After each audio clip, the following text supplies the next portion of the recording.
नमस्कार मेरे YouTube परिवार और नए दर्शकों, स्वागत है आपका अंधकार का राज पर। तो चलिए डर और रोमांच के इस सफर पर आपके साथ मैं अवधेश शुरू करते हैं। आज फिर से एक और खौफनाक कहानी लेकर आपके सामने उपस्थित हूं। इस कहानी में एक युवा व्यक्ति की बात होगी जो रात को आखिरी बस पकड़ता है। सफर के दौरान उसे अजीब घटनाओं का अनुभव होता है। बस में बैठे यात्री अजीब व्यवहार करते हैं और धीरे धीरे उसे एहसास होता है कि कुछ गड़बड़ है। जब वह बस से उतरने की कोशिश करता है तो उसे एक खौफनाक सच्चाई का सामना करना पड़ता है। दोस्तों, कहानी शुरू करने से पहले क्या आप भी डर के शौकीन हैं? अगर हां, तो चैनल को सब्सक्राइब करना ना भूलें। हर वीडियो में मिलेगा आपको एक नई डरावनी कहानी। तो क्या आप तैयार हैं? तो चलिए शुरू करते हैं इस कहानी को। रात के 11 बज रहे थे।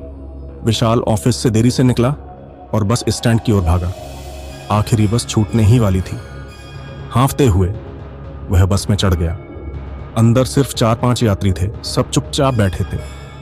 ड्राइवर ने उसे घूर कर देखा और बिना कुछ कहे बस चला दी। बस जैसे जैसे आगे बढ़ रही थी, विशाल को अजीब सा महसूस हो रहा था। चारों ओर सन्नाटा था। सड़कें सुनसान थीं।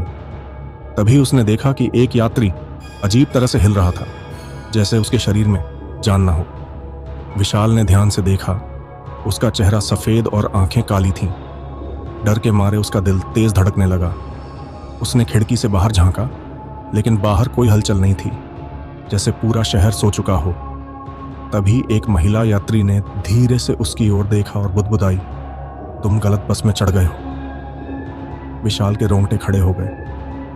वह घबराकर दरवाजे की ओर बढ़ा, लेकिन बस की स्पीड अचानक तेज हो गई।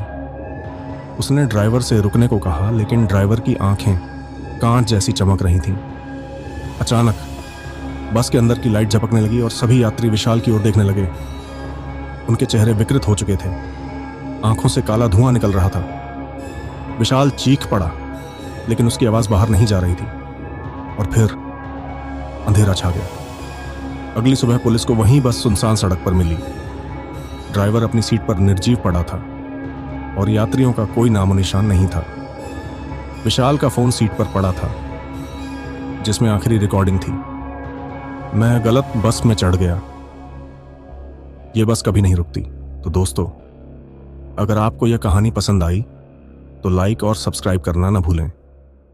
धन्यवाद दोस्तों, इस दिलचस्प यात्रा में हमारे साथ बने रहने के लिए। अगली बार फिर मिलेंगे एक नई खौफनाक कहानी के साथ।